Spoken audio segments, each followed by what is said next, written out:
हज 2025 के लिए दरखास्तों का आगाज हो चुका है। वजारत अक़लियती उमूर ने ऐलान किया है कि अब मुल्क भर के मुसलमान 31 जुलाई 2025 तक हज की ऑनलाइन दरखास्त दे सकते हैं।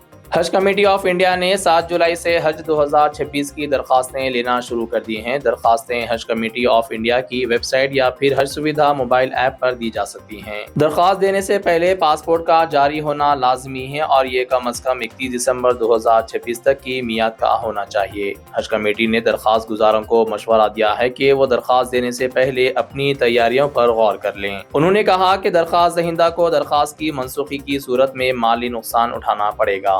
एक सप्ताह के अंदर हम 2026 का हज एप्लीकेशन लेने शुरू करेंगे। हमारा पोर्टल खुल जाएंगे।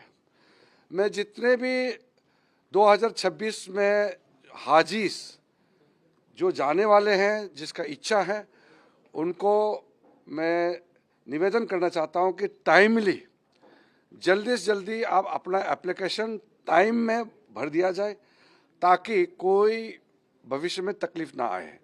सऊदी अरब का सरकार ने कई टाइमलाइन बहुत स्ट्रिक्टली सेट कर दिया है, जिसको पालन करना आवश्यकता है, क्योंकि दुनिया भर का लाखों हाजीज जब सऊदी अरब जाते हैं मक्का मदीना, तो वहाँ स्पेस का कंस्ट्रेंट होते हैं, वहाँ हर चीज़ रिलीजियसली करना पड़ता है, तो इसमें कोई छूट नहीं होता है।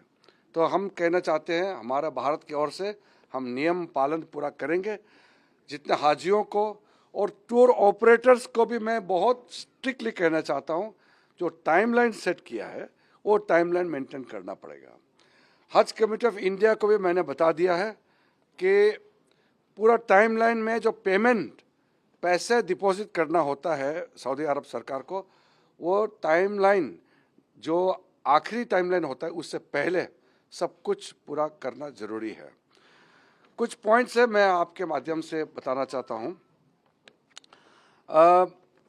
जो एकोमोडेशंस होते हैं उसमें मुझे काफ़ी सुझाव दिया गया है। मैन और वुमेन, पुरुष और महिला को अलग अलग एकोमोडेशन के लिए जो रिक्वेस्ट आया है उसको हम लोग सोच रहे हैं, उसी प्रकार से हम लोग सुविधा के अनुसार करेंगे। और सऊदी अरब सरकार ने भी इसी लाइन में अनुरोध किया है। 65 ईयर्स से ऊपर 65 साल से जो ज़्यादा वाला हमारे हाजी से, उनके लिए कंपेनियन, उनको देख रेख के लिए जो जाना होता है वो मैंडेटरी है, वो ज़रूरी है और उसको पालन करना है। हम दो तरीके से सोच रहे हैं इस बार।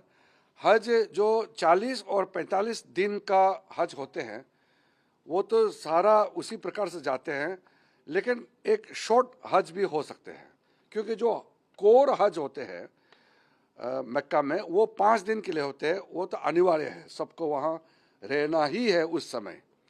वो काबा में, वहाँ अराफात में, उस इलाके में जो भी नियम है मीना में रहने का, वो तो सिस्टम बनाया हुआ है, उसको चेंज नहीं कर सकते हैं। लेकिन कोर हज के बाद ऑप्शन होता है, तो हम इस बार कम समय में हज का जो प्रक्रिया करके आने के लिए भी हम एक चैनल और एक ऑप्शन खोलेंगे।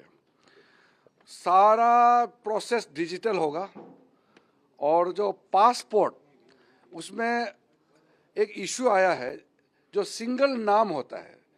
सिंगल नाम होने से वो सऊदी अरब में उनका जो पासपोर्ट का प्रोसेसिंग होते हैं उसमें रीड नहीं करते हैं, उसमें तकलीफ होते हैं। तो हमने ये आज भी मीटिंग में कहा है कि जो हमारे हज एप्लीकेशन आने के साथ साथ उनको ये भी सुनिश्चित करना है कि अपना नाम, अगर पासपोर्ट में सिंगल नाम है तो उसका कैसे करके उसको ठीक करना है, एफिडेविट दे करके या जो भी तरीका है वो करना चाहिए। सिंगल नाम में दिक्कतें आ रहे हैं और अगर उसका पासपोर्ट रीड नहीं करेगा तो वो वीज़ा रिजेक्ट हो जाएगा। तो इसके लिए हमने अनुरोध किया है। हम उसको जब हम एडवर्टाइजमेंट करेंगे तो उसमें भी हम मेंशन करेंगे। और खाने पीने का एक सेंसिटिव मुद्दा होता है। हमारे देश हिंदुस्तान में अलग अलग राज्यों में अलग अलग टेस्ट होता है। उनका खाना जो दक्षिण भारत के टेस्ट है वो अलग होता है और उत्तर भारत का अलग होता है, ईस्टर्न का. So the food habits and food taste of the South Indians, North Indians, East Indians, West Indians, different states have different habits and different tastes. So we will provide the food choice state-wise so that the Hajis can have their own food of their own choice and their taste.